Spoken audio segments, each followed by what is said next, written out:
Всем огромный привет! Вы на канале Вечное Лето. Всем привет! Мы в Париже, и сегодня у нас новый интересный день. Он начинается после обеда. Время 10 минут первого, и мы неспешно выдвигаемся на нашу экскурсию. Угадайте, куда мы идем? 3 секунды. 3, 2, 1. Лувр! Ура! Сегодня мы увидим Джоконду. Когда я спросила с утра, готов ли он к этой встрече, он сказал: я готов, но я знаю, будет большая очередь, но туда надо сходить. И вчера мы так и не покатались на нашем кораблике, потому что, когда мы пришли, он уже уехал. Это был последний. Он, оказывается, до 10:30 ходит, поэтому будем кататься сегодня и берем вас с собой. А вы, в свою очередь, благодарны за наши старания, поставьте нам сразу лайк, подпишитесь на наш канал и напишите что-нибудь хорошее в комментариях. По статистике, кто ставит много лайков на выпуски про путешествия, обязательно отправится в это же путешествие. Вот я всегда ставила лайки на выпуски из Парижа. Сработало, я в Париже. Наконец-то сегодня солнечная погода. В Париже солнце. Ура! Чудеса. А мы живем не в центре. Выбрали отель за пределами центра, чтобы не приплачивать, потому что там отели 400-500 евро в сутки, а мы как бы сюда не на 2 дня приехали и решили поселиться. Я не знаю, какой это район, но он не в центре. Но нам до центра ехать на метро минут 20 максимум, и вообще классно. Хотим вам показать, как живут обычные люди у нас на районе. Это какой-то такой спальный район. Здесь много продуктовых магазинов, всяких лавок, мясных в том числе. Здесь очень вкусно, здесь недорого. Вот, можете посмотреть. Спокойно, также чисто, красиво. Конечно, нет такого обилия шикарных домов с французскими балконами, но все равно вот я иду, прикольно. Хотя это недорогой район. Вот хочу показать вам, какие дороги во Франции. Это не центр, ребята. И вот здесь посмотрите, вот здесь ходят трамваи. Просто зеленая трава. Представляете? Какая красота! Как мне это нравится! Все это ухожено, и это не центр, ребята, это не центр. Мы практически, вот если по меркам Москвы, то за МКАДом. Да. И я представляла, что утром все французы будут ходить с багетами. Я не знаю, я так думала, я ни одного не видела с багетом еще. Они их вообще едят, я их продаж-то не видела. Ну и вот тоже обстановка на улицах. Как бы все обычные люди.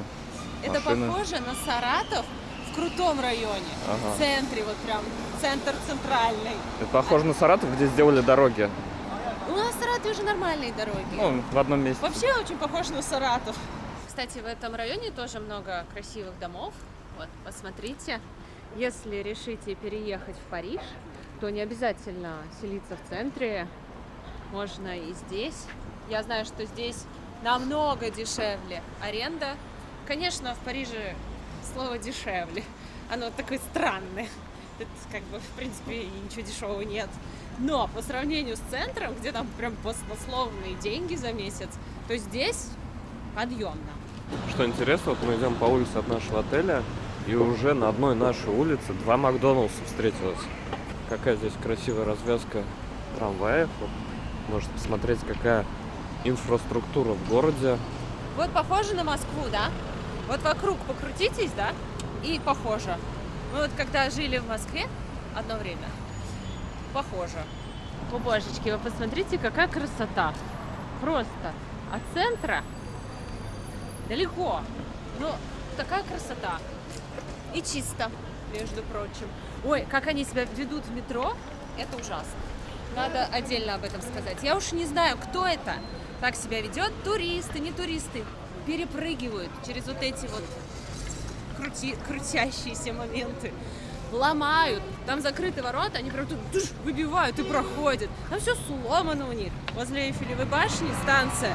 Там вообще нет полицейских. Там такое творится.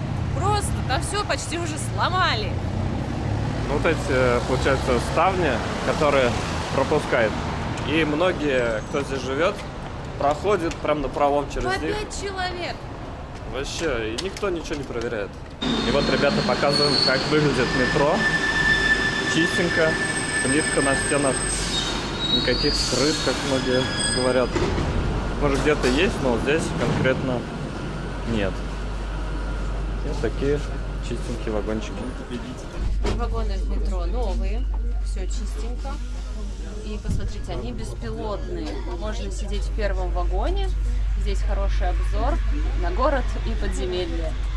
Каким-то волшебным образом мы оказались в торговом центре, в который я хотела специально ехать. Мы, получается, под вот этой стеклянной пирамидой, которая находится возле Лувра. Надо меч и сосуд. Помните код да Винчи? Надо нам подняться, чтобы сфотографироваться наверху. О, посмотрите, какая клевая кондитерская. Традиционные пирожные макаронс. Можно здесь попробовать. И здесь же вход в музей Лувра. Но у нас экскурсия начинается не здесь, нам надо на поверхность. Да. 3, 2, 1, смотри. Божечки! Вот она, пирамида Какая и красивая! Лувр. Какая она хорошенькая. Как здесь красиво, боже мой. Самый большой музей мира. Я хочу посмотреть там не только Джоконду, Венеру Милосскую. Хочу посмотреть коллекцию Египта. Потому что из Египта, по сути, самые ценные экспонаты вывезли сюда. В Египте только золотая маска фараона из такого ценного. И тысячи сухих мумий. А мы, кстати, видели маску. Да, в Египте раньше мумии продавали по килограммам, как хворост. Печку ими топили. А французы все скупали. И теперь вот, благодаря таким инвестициям, здесь такие коллекции крутые. Думали о будущем, все скупали, все вывозили сюда. И теперь топы туристов все это дело давно уже окупили, я думаю. Вот я Саше также говорю, ничего продавать нельзя. Все пусть лежит. Моя мама также думает, так ничего выбрасывать нельзя. Наше барахо не думаю, что через 100 лет будет таким ценным, но ладно. Кто знает. Ой, ребята, вчера было так холодно, сегодня мы нарядились, теперь жарко. Ну, что делать? Ну, эти вещи можно снять, а вечером, когда поедем на кораблике, надеть. Погода непонятная, переменчивая. Как это? Настроение девушки.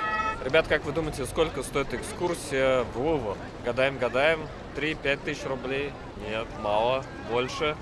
7, 8, 9, 10 тысяч рублей за двоих. И то, это, по-моему, даже без билетов, нет? Не знаю, по-моему, да, без билетов. Еще за билеты нужно будет. В общем, да.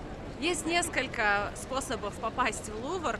Купить билеты онлайн, отстоять дикую очередь или с гидом пойти. У них какой-то экспресс-проход, билеты покупайте уже у них, и не нужно стоять в очереди.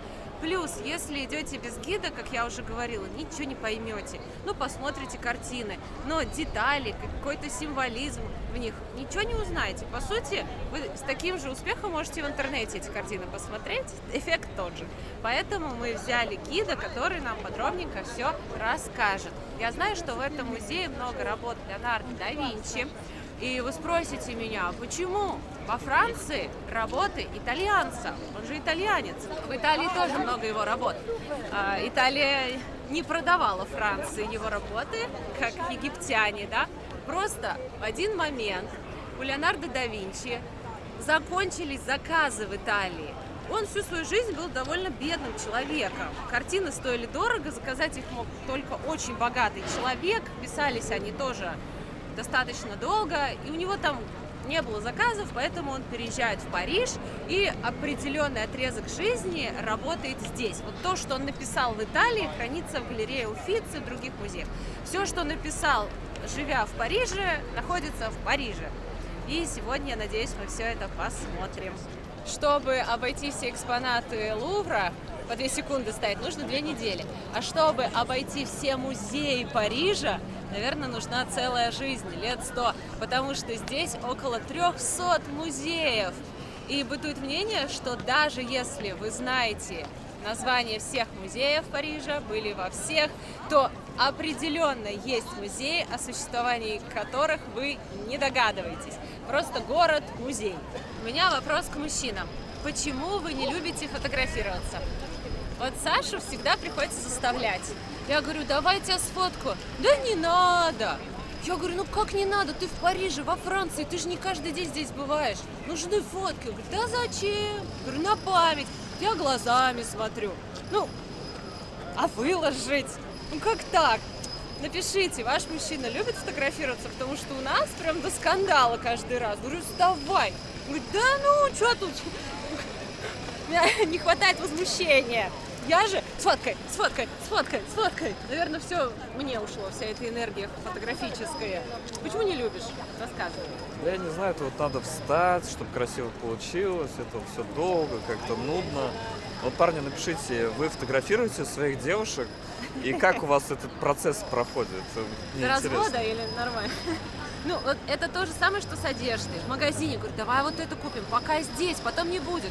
Успею. В итоге уехали, ничего нет. Потом говорят, ой, надеть нечего, там холодно, а мне нечего надеть. Ну, конечно, нечего, потому что надо было заранее думать. Хочет выложить в пост, фотография нужна. У меня нет фотографий. Конечно, у тебя нет фотографий. То, чтобы они были, нужно фотографироваться. Вот, все, что вы видите, все фотографии, это выстраданные. Это просто я заставила человека сфотографироваться. А ты такой фотогеничный, красивый. Будешь в старости пересматривать, думать, супер. Вот, поэтому надо фоткаться. Мы встретились с нашим гидом, у нас небольшая группа, еще пара. Вот посмотрите, сколько людей в Лувре, вот реально много. И без человека, который знает, здесь не разберешься. Вот у нас гид, женщина, она живет во Франции уже 30 лет. Билеты оплачиваем отдельно, стоит 22 евро за человека. В Лувр можно попасть несколькими способами. Здесь 3 входа, и лучше проходить вот под землей. Вот с этого входа здесь меньше людей. Получается, экскурсии оплачиваются отдельно и билеты. Ходим, плутаем какими-то лабиринтами. Саша сказал, да, здесь без бутылки не разберешься. Здорово, что здесь есть бесплатная камера хранения. Закрывать очень легко. Так, Вот как здесь написано. С, любые 4 цифры ключ, С ключик на одном уровне и закроется. А я за рядышком тоже беру вещи. хорошо. О, супер, вообще удобно. Я так не хотела таскать эти вещи. Супер. Ой, даже вешалка есть. И бесплатно. Ну, блин, красота. Как хорошо с гидом, который здесь практически каждый день. Она нам сказала, так, верхнюю одежду, чтобы не таскать, можете сдать бесплатную камеру хранения. Вот так не пользоваться, вот здесь она находится. Здесь есть такое кафе, можно перекусить. Сэндвичи 6,50, салаты 9,50, водичка, смузи. Если вы гуляли по музею, проголодались, но тяга к знаниям не ослабела, можете подкрепиться и дальше продолжать гулять. Начинаем просмотр. Мы идем под Нурва, который эту крепость окружал снаружи. С левой стороны стеночка укрепляет ров, а с правой стороны мы видим стеночку, которая уже основание самой крепости. Вы узнаете пирамиду стеклянную, кружочек зеленый с квадратиком в центре, это основание перевернутой пирамиды, мы ее видели при входе. Видите, начинает свет зажигаться между двумя павильончиками, сейчас побольше он расширится. Вот здесь раньше стоял дворец Тюрю. Значит, это самый большой монолитический сфинкс, который находится вне Египта, монолитический цельный блок камня. 5 метров длиной, 20 тонн весит, сделан из розового гранита. И мы с вами знаем, что сфинкс – это фантастическое животное, которое тело льва имеет и голову человека. И часто голова у сфинкса изображает фараона. Античная греческая скульптура Венера Милосская. А нашли эту скульптуру на острове Милос, поэтому называем ее просто Милосской. Это остров Эгейское море, Греция. 3 элемента сегодня эту скульптуру делает знаменитой. 2 из этих 3 элементов были признаны гениальными. Первый из этих 2 гениальных элементов заключается в чем? Посмотрите, пожалуйста, внимательно, перед нами персонаж, который просто стоит на месте спокойно. Мы видели Диану на охоте, шаг вперед. Мы видели какой-то персонаж в предыдущем зале сидел на пенечке. Венера не сидит, никуда не идет, она просто спокойно стоит на месте. Но несмотря на то, что этот персонаж стоит на месте, у этой скульптуры есть движения, этих движений 2. Первое движение я покажу на себе. Если я перед вами встану ножка к ножке, я вдруг сгибаю колено. И это же плечико автоматически идет вниз, а другой в другую сторону. Левая коленочка резко выходит на нас вперед. Даже можно представить под этой немножко подставочку. За счет этого движения колена вперед, другое бедро резко уходит в сторону. Скульптуру эту нашли без головы, без 2 рук, без 2 ступней. И дальнее от нас крыло – это копия современной ближнего к нам в зеркальном отражении. Смотрите, это не посуды, это предметы престижа. Архангел говорил, юноша, видите, нам с вами зрителям показывает, кто на эти картины главный. И пальчиком он тычет в сторону Иисуса Христа. А второй младенец – это Иоанн Креститель. Он тоже в сторону Иисуса Христа, видите, жестом знамения указывает. В эту эпоху многие художники и Леонардо да Винчи не рисовали эти шапочек, золотых тарелочек или нимбов над головами святых персонажей. То есть в искусстве такое делали, но уже перестали. И Леонардо да Винчи перестал эти нимбы рисовать, и он придумал собственный прием. На такого рода сюжета картинах он рисовал нередко на переднем плане обрыв. И вот этой дырочкой обрыва он нас с вами, зрителей профанов, отделяет от этих святых персонажей. И персонажи на этой картине размещены так, тела их, как будто мы читаем пирамидальную конструкцию. Голова Девы Марии в центре пирамиды наверху, по плечикам стороны пирамиды расходятся, и вот как размещены предметы, персонажи или цветные пятна на картинах называют это композицией. Композиция, присущая Ренессансу, пирамидальная, стабильность.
Ну что, торжественный момент.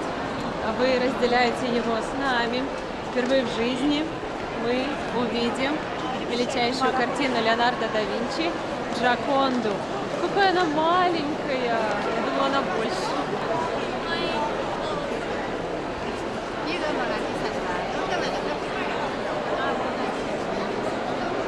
Чтобы вы понимали, как это происходит. Все выкладывают фотки самой картины, но то, что возле нее творится, как на рок-концерте. Вот только посмотрите, полный зал людей, все хотят селфи. Там так трудно уже что-то заснять. И все мы делаем эти фотографии, потому что эта картина самая популярная, самая распиаренная. Потому что приедешь из Парижа, и все спросят, видел Джоконду? Ты такой фоточка. Но я уверена, висела бы здесь, на ее месте, другая распиаренная картина. Также бы все с ней фоткались. Вот что значит популярность. Наша экскурсия закончилась, и мы с Сашей решили вдвоем еще погулять, посмотреть, потому что остается немножко времени. У меня нет идей, где сейчас может быть лучше, интереснее, чем здесь, поэтому решили вот догулять время, которое... У нас осталось до закрытия. Да. Я просто уже все. Опять вернулись к Джоконде, хотим еще раз посмотреть, и уже не торопясь. И людей меньше. Да, и людей поменьше. Сейчас время 17:30, и людей уже гораздо меньше. Можно спокойно подойти, постоять. Поэтому ближе к закрытию подходите и сможете спокойно пофотографировать. До сих пор нет точной информации, кто изображен на этой картине. Есть много версий, но стопроцентно неизвестно. Известно, что это портрет, который Леонардо да Винчи постоянно носил с собой. И итальянцы считают, что эта картина принадлежит им, и они бы очень хотели ее вернуть. В 19 веке один флорентиец украл эту картину из Лувра, и благодаря этому она получила такую популярность, потому что он вынес ее ночью, хотел вернуть во Флоренцию, долгое время ее прятал в том месте, где жил, под кроватью, и все это время заголовки газет пестрили информация об этой картине, что ее украли, как это могло произойти. Она получила бешеную популярность в связи вот с этой кражей. Вот Я считаю, что все картины Леонардо да Винчи гениальные, но самая популярная, наверное, картина человечества — это Джоконда. Вот потому что на всех заголовках была информация о том, что ее украли. Несколько месяцев ее искали, постоянно об этом писали.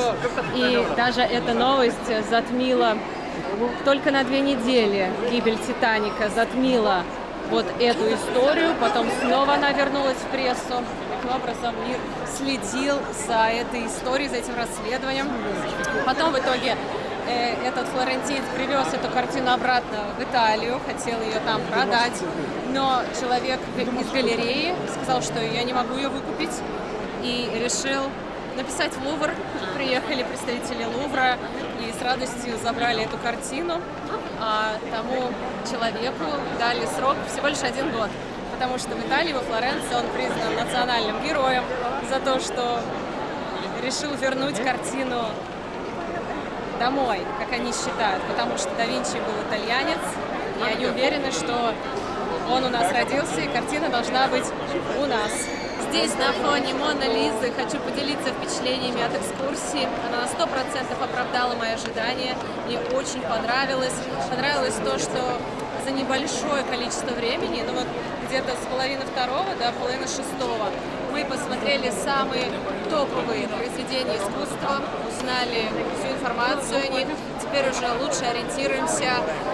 Если бы мы пошли сами, мы бы даже не знали, что именно стоит посмотреть. Здесь находится несколько работ Леонардо да Винчи, я тоже хотела их увидеть и узнать о них побольше, прям вот не читать в интернете, а вот глядя на них, разглядывая эти детали. Мороз по коже, это очень вдохновляет. Еще мы смотрели скульптуры моего любимого скульптора Микеланджело Буонаротти. «Рабы» называются. Они вот в другом зале находятся. Когда ты вообще, вот я раньше, да, я вообще ничего не знала про искусство, и мне было даже не особо интересно. Потом, по воле случая, я попала в галерею Уффици, и там меня что-то зацепило. И вот это стало фундаментом того, что я стала интересоваться картинами, художниками, скульпторами, эпохами. И уже когда есть за что зацепиться, ты хочешь посмотреть больше, другие работы, других музеев, ты уже можешь что-то отличить. И для тебя это внутри какие-то маленькие победы, достижения. И если в этой сфере развиваться, по сути, здесь нет потолка, потому что столько всего написано, создано, в чем можно разбираться, совершенствовать свои знания. И это вдохновляет очень. Ну, сходил ты в ресторан, да, ты примерно уже знаешь, что будет. А здесь ты можешь бесконечно развиваться, тебе есть чем заняться, и чувствуешь себя классно от того, что ты изучаешь что-то большее, чем просто там магазины, рестораны, улицы. Потому что это же не просто картины, здесь великий смысл в них заложен, такой символизм, такие крутые истории. Это ж не абы кто писал, а действительно великие люди с великим складом ума, с высокими человеческими качествами, с добродетелями. Вот они вкладывают в эти картины, ты это все узнаешь и тоже как бы развиваешься. Хочешь стать лучше, у тебя появляются какие-то вот еще дополнительные ориентиры в жизни для развития. Ну, я надеюсь, что вы меня поняли, что я правильно выразила свои мысли. Сейчас, если честно, мы уже прям устали ходить. Хорошо, здесь есть лавочки, можно посидеть, потому что сидя тоже приятно изучать искусство. Вопрос вам, какая самая несчастная картина в мире? Давайте, 3, 2, 1. Картина, которая висит напротив Моны Лизы. Почему? Это уже напишите вы мне в комментариях.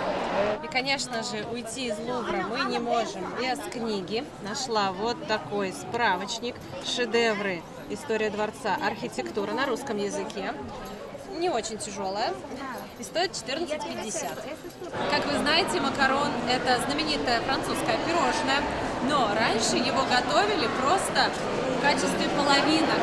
Взбивали белок с миндальной мукой, и все это запекали на пергаментной бумаге, еще сахар был, и продавали вот такие половинки. Мы пришли в знаменитую кондитерскую, где придумывали склеивать эти половинки кремом. Именно здесь изобретен макарон в его современном виде, каким мы его знаем. И здесь самые вкусные пирожные макарон. Кондитерская называется La Durie, La Durie, как-то так. И мы хотим взять несколько, попробовать. Хочу быстренько вам показать, какие макаронцы здесь продаются. За штуку 2,70. Популярные соленая карамель, шоколад, малина, фисташка. Ну, еще есть манго, что-то синенькое, есть большие макаронцы. Вот, смотрите, раньше они продавались вот в такой форме, просто половинка. Они не были склеены кремом. Палочки всякие. Здесь, кстати, можно и кофе попить, а вот брать домой, кому-то везти здесь макарон не рекомендуется, потому что классические макарон, они самые вкусные здесь и сейчас. Ну вот их сделали сегодня они вкусные, завтра они уже будут такие суховатые, уже не то. Поэтому в качестве подарка их лучше не везти, во-первых, можете поломать, и приплюснутые вот эти пирожные такое себе. А во-вторых, теряется вкус, их вот воздушность. Лучше приезжайте сюда и пробуйте здесь. Мы купили 4 штуки. 10,80 евро. Но мы сейчас их есть не будем, потому что испортим аппетит. А мы хотим пойти на ужин, и вы отправляетесь вместе с нами. Я все-таки захотел прямо сейчас съесть одну. Пусть и перебью аппетит, но зато он будет максимально вкусным. Когда голодный, вкус максимально обострен. Согласна. И говорят, они самые вкусные здесь. Может, если их выносишь, знаешь, как они теряют свою магию. Такого источника силы. Обалденно. Нежный. Холодный крем внутри. Это очень вкусно. Самый вкусный макарон в мире здесь. Реально, самый вкусный. Не сильно сладкие, без добавления пшеничной муки. Только миндаль, белок и сахарная пудра. И начинка. Это вот был ваниль. Классно. Просто супер. Правда, стоит попробовать 2,70. Можно даже по одной штучке взять. И можно сказать, что я пробовал эталонный макарон, самый лучший кондитерский в центре Парижа. Вау, как круто это звучит. Пойдемте покажу вывеску. Да, если будете здесь, вот посмотрите, как выглядит это заведение со стороны. Ну, не пройдете мимо, если на метро будете приезжать, как раз зайдете сюда и будете мимо проходить, увидите. Возле Лувра есть очень красивый парк, где вы можете посидеть прямо вот так на траве, отдохнуть. Кафе, можно выпить кофеечек, всякие там перекусы есть. Классно, что здесь не огорожено, а ты можешь просто прилечь и отдохнуть, потому что ходить по Лувру – это прекрасно, но это тяжело.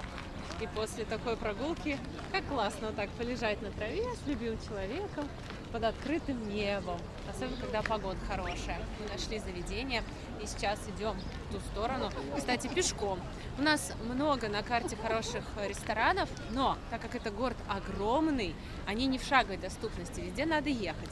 А этот ресторанчик, он прям в шаговой доступности от Лувра, и мы подумали, нам хорошо, и вы, если тут погуляете, вот будет вам место для ужина. Мы пришли в ресторанчик под названием Le Crin, находится недалеко от Лувра, и здесь можно поесть традиционной французской еды.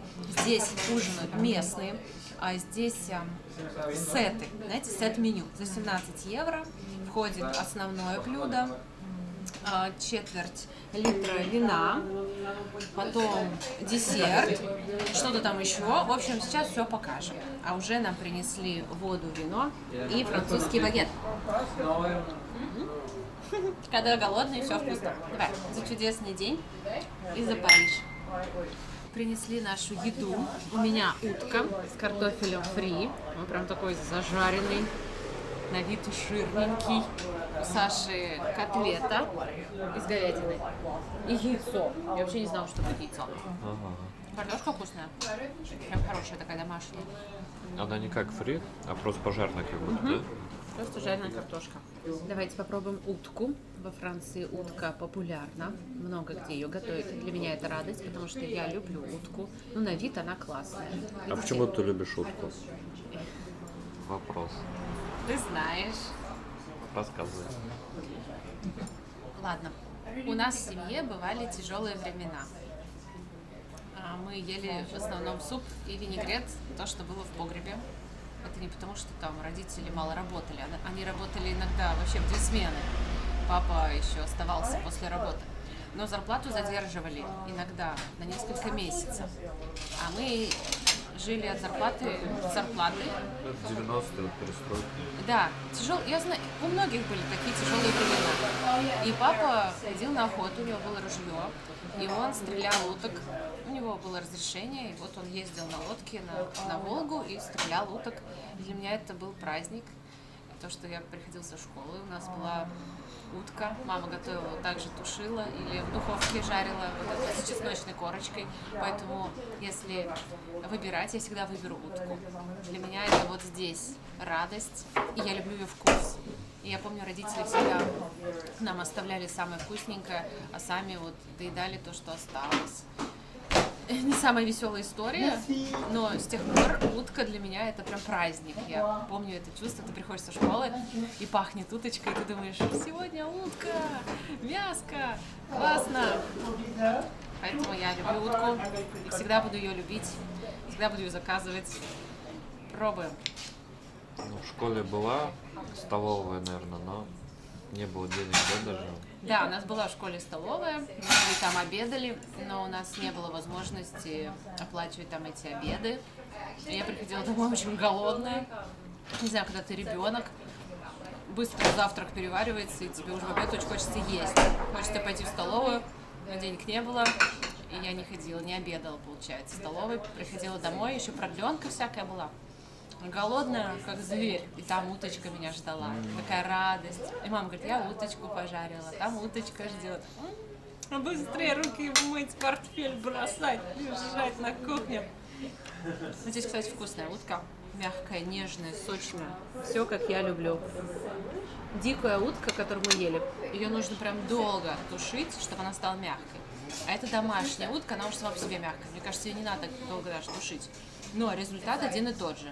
Что вот как у мамы, такая же мягкая, нежная, жирненькая, с картошечкой. Объедение, просто объедение. Попробуй свою котлетку. Да, сейчас попробуем. Ну, посмотрим.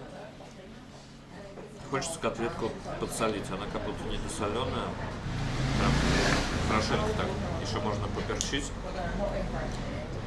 Она реально котлета как будто для бургера. Странно, конечно, не знаю, может, французы любят так. Вот когда подсолил, супер. Ну, обычная хорошая котлета. Ничего так сверхъестественного. Хорошая домашняя еда. Мы сегодня узнали, что вот эта картина Джоконда, она выставлялась в Советском Союзе. Я вообще не знала, что к нам ее привозили. Оказывается, из Франции ее возили на выставку в Японию, и правительство в Советском Союзе сказало, раз вы используете наше воздушное пространство, сажайте самолет, и хотя бы несколько дней пусть она выставляется у нас в музее. И люди стояли чуть ли не сутками в очереди на улице, чтобы посмотреть эту картину. И там не было такого, что ты стоишь, смотришь сколько хочешь, а там вот так ручейком все проходили, и буквально несколько секунд вот так вот ее глядели, хотя в очереди проводили огромное количество времени. И приятно, что у нас эта картина тоже побывала. На десерт есть 3 варианта. Шоколадный мусс, потом какой-то сливочный сыр с медом и пирог. Мы взяли пирог и шоколадный мусс. Вот такой он красивый, посмотрите. Креманочки. Вообще во многих ресторанах одно блюдо стоит 20 евро, а здесь 17 сет. Dark chocolate mousse.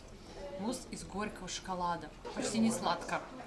Холодненькая, горькая, насыщенный шоколадный вкус, много какао. Если не любите, когда сладко. Ага. Ой, спасибо. И так выглядит мой пирог с яблоком и персиком. Ой, Что это вообще? ой, да. Ой, какой душистый персик. как ароматизатор. Вот чем брызгают персик, такой на вкус. Очень насыщенный. Скажи, зачем нам мишленовский ресторан, да? Здесь столько вкусовых удивлений. Да, здесь много, кстати, классных итальянских ресторанов. Пицца потрясающая. Может, мы еще и сходим? Но пока нравится французская еда. Утка, вот это все. Вкусный пирог. Пирог. Мы с акцентом французским же во Франции живу. Пирог. Очень вкусный. Сочный. Вот эти фрукты, они как будто в собственном соку. Не сладющие, знаете, они бывают прям сладющие такие, в сахарном сиропе нет. Здесь как-то не по-другому. Максимально похоже на свежие. И слоеное тесто. По сути, просто вот это все выложено на слоеном тесте.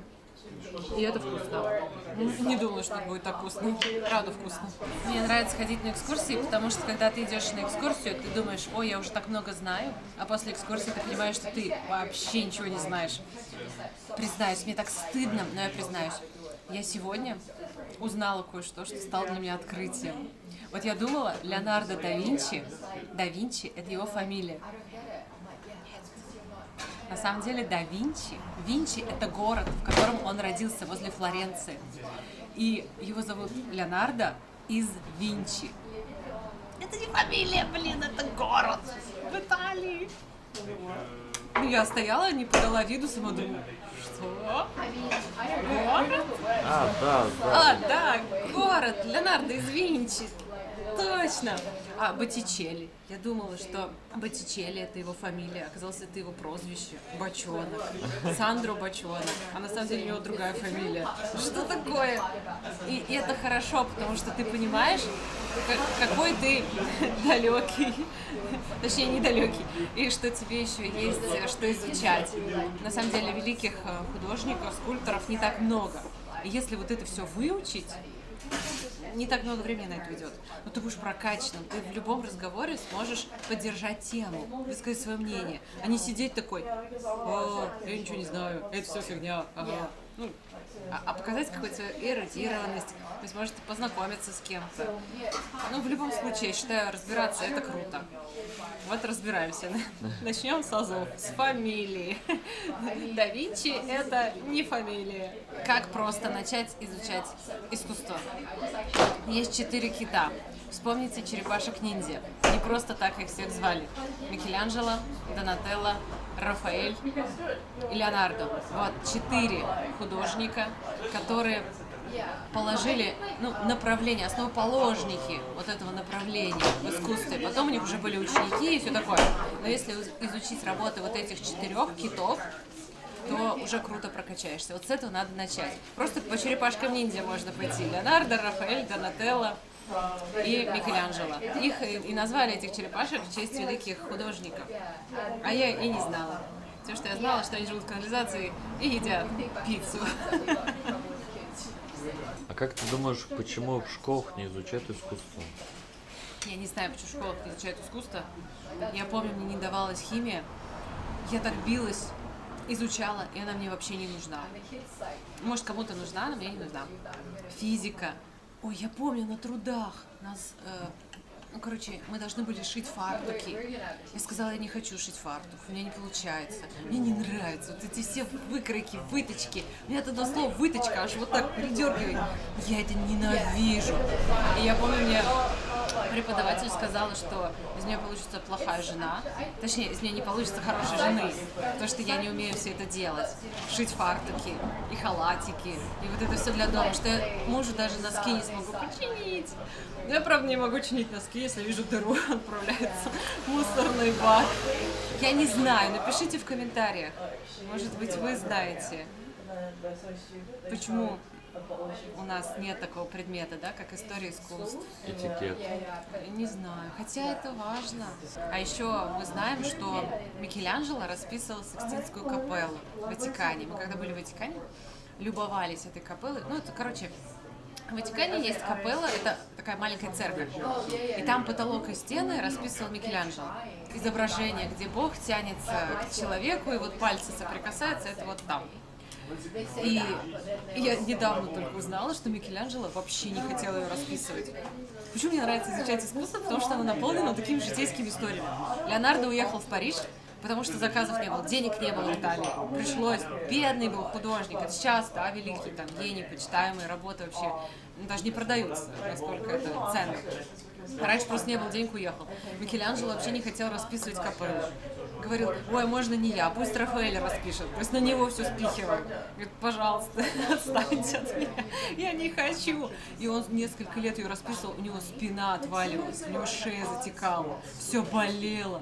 Он там не выходил из своей мастерской. Просто капец, какую работу тяжелую у него свалили на мужика. Он даже не хотел это делать, но ему... Скульптор вообще. Он говорит, я вообще скульптор, я не художник, пусть Рафаэль расписывает. Они говорят, нет, хотим, чтобы ты расписывал. Он говорит, у него все болело, жаловался. 3 года Он просто не мог отказать, а денег-то у него достатки было, он уже миллионер был. Вот это мне интересно. И вот этими штуками ты запоминаешь. Ну все, пошла жара, веселый гид в деле. Наполеон. Тоже меня сегодня удивило, от кого не ожидал. Он сам себя короновал, и на его коронацию должен был приехать Папа Римский, а Папа Римский не особо хотел ее короновать, неохотно ехал, и Наполеон такой думает, а мне не надо, чтобы ты ехал, а я сам себя короную. И вот там была картина, он сам себе на голову надел корону, своей Жозефине надел корону, он сказал, меня выбрал не Бог, а народ, и я сам себе король. Я тоже этого не знала. Это интересно. И здорово, когда гиды рассказывают все это простым житейским языком. Вот сегодня было вот интересно. А бывает, когда одни даты, одни какие-то термины, и ты пытаешься сконцентрироваться, а сам думаешь, куда на ужин пойти. Вот сегодня мне понравилось, многое запомнила. Книжку купила. Буду читать, изучать. Ну, по возможности буду вам рассказывать. Если интересно, то дайте знать, поставьте лайк. Если тоже что-то знаете, смешные какие-то истории, интересные, которые помогут разбираться в искусстве, что-то запомнить, какие-то факты, то делитесь в комментариях. Мне будет очень приятно, интересно почитать. Что, может, вы запомнили с экскурсии, что вас удивило, насмешило, впечатлило. Я буду есть макаронс из той кондитерской, помните, вот мы вам показывали. Ну, у вас-то что, 2 минуты прошло, а у меня тут уже 2 часа. Пробую шоколадный. Почему они такие нежные? Вообще тает, прям тает. Много начинки. Ну, кстати, там было есть их еще прикольнее, потому что они были холодные. А сейчас они уже теплые. Но все равно очень вкусно. Насыщенный шоколадный вкус. Вот эта корочка, которая так приятно потрескивается. Вообще французы молодцы. Знают толк в еде. Щепетильно относятся к этому вопросу. Прям стараются. И вот везде, где мы были, везде было вкусно. Мы даже ели булочку с мясом, просто в уличной кафешке. Было тоже очень вкусно. А Галилео Галилей, бедняга, доказал, что Земля вращается вокруг Солнца. Сказал об этом. И чё? Церковь была против. Она сказала, нет, неправильно. Все вращается вокруг Земли. Мы тут центр. Он говорит, да нет, Земля вращается. Все, сжечь тебя надо. Там он, по-моему, в заперти сидел. Потом, спустя время, церковь признала, что да, действительно, эта Земля вращается вокруг Солнца. Простила его. Спасибо, уже нет в живых мужика. Ну, вообще-то был прав. А еще не понимаю, почему снимают фильмы на такие скучные, избитые, неинтересные темы. Вот в сфере искусства есть столько интересных тем. Можно снять классный художественный голливудский фильм, как создавалась та или иная скульптура, там, любовь, вот это все, раскрыть персонажа, или как писалась та или иная картина. Или, например, вот есть скульптура «Похищение сабинянок». Это когда римляне пришли, на этот холм, обосновали Рим, у них не было женщин, это было римское войско, были одни воины. И они пошли в соседнюю деревню воровать женщин. Ну, точнее, не воровать, они попросили у отцов дочерей себе в жены. Отцы сказали, нет, вы варвары, мы вам своих дочек в жены не отдадим. Они там у себя устроили какие-то соревнования, пригласили всех к себе в гости, напоили и украли женщин. Все. И когда отцы спохватились, уже было поздно. Через 2 года они собрали войско, пошли на этих римлян забирать своих дочек. Пришли, а те уже все замужем, у них есть дети, они счастливы в браке, так сказать. Вот можно тоже интересный фильм снять, да, там «Похищение Сабинянок». Как это все происходило, чем это все закончилось. Интересная история. Таких историй миллион. Снимали всякую ерунду, которую вот по 100 раз одну и ту же тему поменялись телами. Да что вас, вы сколько уже меняли своими телами? Или еще что-то, ну скукотень. Вот, ребята, заведение выглядит вот так. Насколько вышло? 38 евро. Но мы еще кофе заказывали. Отлично посидели, очень вкусно, прям потрясающая утка. Прям вот утку рекомендую. Хотим успеть на кораблик, идем туда пешком. А пока идем, расскажу еще одну историю, которую я сегодня узнала. Раньше картина Джоконда была под стеклом обычным. Какой-то чувак взял и бросил в нее камень и разбил стекло. С тех пор картина не пострадала, но стекло разбилось. С тех пор заменили стекло, теперь там стоит пуленепробиваемое. А еще там специальная рамка, которая защищает картину от вибрации. Там много людей ходит, и экспонаты немножечко трясутся. А тряска, она не полезна для картин, особенно которые на дереве. И поэтому там установили специальный датчик, который балансирует. Я не знаю, какое-то устройство, которое не дает картине дрожать, трястись от вот этой вибрации, чтобы она не испортилась. Надеюсь, остались места нормальные наверху, но вряд ли.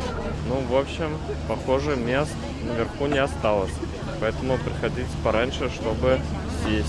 Спустились вниз. Здесь есть такие места уютные. Здесь, кстати, хорошо то, что не дует ветер. Можно спокойно посидеть.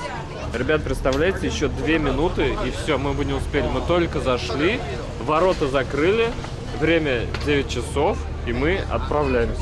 Отходит корабль прямо от Эйфелевой башни. Здесь несколько компаний. И вот вы смотрите на билете название вашей компании, ищите их причал, и там посадка. Классно, я надеюсь, нас повозят после ужина, самое то. Мы когда еще были в Саратове, планировали это путешествие. Я Саше говорю: Саша, хочешь на кораблике покататься по Парижу? Он говорит: конечно, хочу, покупай билеты, бронируй. Может, с ужином поедем. Есть еще варианты с ужином, но мы не стали с ужином. Я не помню уже почему, но мы не стали. Смотрите, какой вид. Красота. И хорошо, что мы сегодня поехали, потому что вчера был холод. Да, все люди сидели вот так в капюшонах, а сейчас я вон даже тренч сняла, потому что жарко. Мы еще бежали. Вот плохая идея напиться вина и куда-то бежать. Ноги так, не хотим бежать. Я надеюсь, что мы за эту прогулку застанем и такой Париж еще дневной, и ночной, когда уже все будет подсвечиваться. Ну, классно. Мне понравился очень круиз в Дубае. Там тоже, помнишь, вечером скрипач играл, так классно было. Мы там хорошо поели. И здесь тоже сейчас будем проплывать Нотр-Дам-де-Пари. И это недорого. Я не помню, сколько стоит. Мы давно это все покупали, бронировали. Но что-то до 20 евро за человека. Я думаю, это однозначно стоит попробовать. Все дружелюбные, все друг другу машут. Такие радостные жесты. Смотрите, просто все нам машут, а мы машем им. Сколько таких кораблей тут проезжает, и все друг другу машут. Привет! Привет, мы как звезды. Классно. Вот можно, кстати, взять что-нибудь попить, перекусить и вот устроиться прямо на набережной. Повсюду люди сидят, болтают с красивым видом, прямо у воды. Приятно, что все машут. Я уж устала махать. Просто кто-нибудь, я уже все не буду больше махать. И кто-нибудь машет, я говорю: привет! Мы вышли на 2-й этаж. И отсюда тоже открывается очень красивый вид.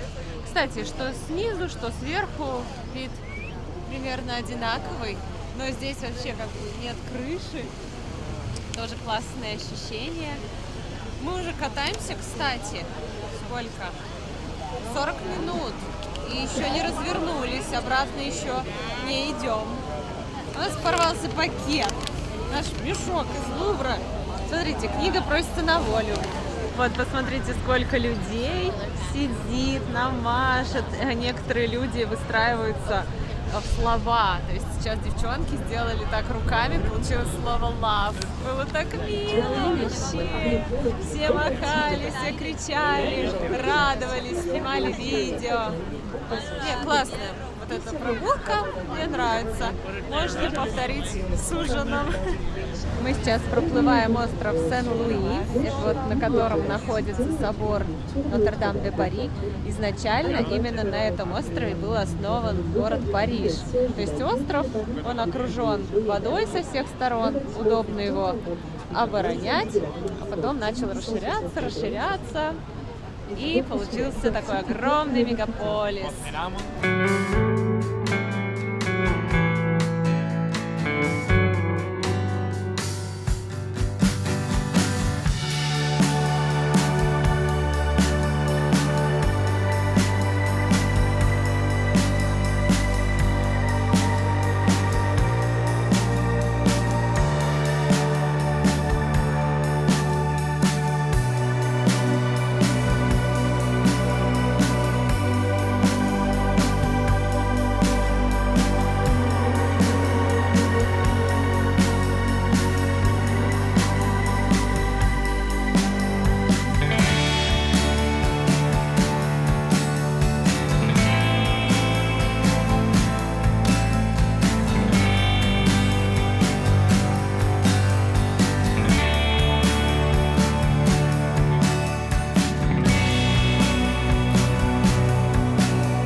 Конечно, если хотите по-настоящему насладиться мерцанием Эйфелевой башни, то берите вечернюю прогулку на кораблике.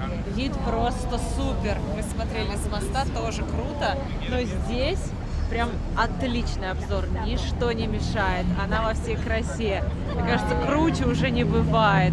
Когда загорелись вот эти огоньки, как на новогодней елке, все люди и на нашем кораблике, и на набережной, и на других сделали так: вау, хлопали в ладоши, так радовались, сделали селфи. И это так здорово. Это уже без 5-10 все достали телефоны, начали снимать. И вот где-то 5 минут она будет вот так мерцать, а потом просто будет работать подсветка, начиная. Но согласитесь, красота. Мне кажется, здесь целый корабль тех, кто в Париже первый раз, и у всех одинаковые чувства радости, счастья. Думаешь, неужели я здесь? Неужели я здесь? На всех тетрадках по географии эта башня. Мы знаем ее вдоль и поперек со школы. И так приятно видеть ее вживую, особенно когда она мерцает с воды. Я надеюсь, что вы тоже наслаждаетесь. Приятно делить с вами этот момент. Я знаю, что среди вас тоже много людей, которые хотели бы побывать в Париже. Я от всего сердца желаю, чтобы ваше желание исполнилось, чтобы вы наслаждались всей этой красотой в хорошее теплое время года с любимым человеком или с хорошим другом, чтобы ваша поездка принесла вам только приятные эмоции и впечатления. Наша прогулка закончилась, к сожалению. Я бы каталась часа 3, мне бы не надоело. Где-то час 10 минут она длилась. Мне очень понравилось, я в восторге. Однозначно ее рекомендую. Если сегодняшний выпуск вам понравился, если он хотя бы чуточку поднял вам настроение, то подарите нам лайк, подписывайтесь на наш канал, заходите в нашу группу ВКонтакте, в наш телеграм-канал, он называется «Вечное лето». Пишите добрые комментарии. Увидимся в следующих выпусках. Вас очень сильно любим. До новых встреч. Пока. Пока.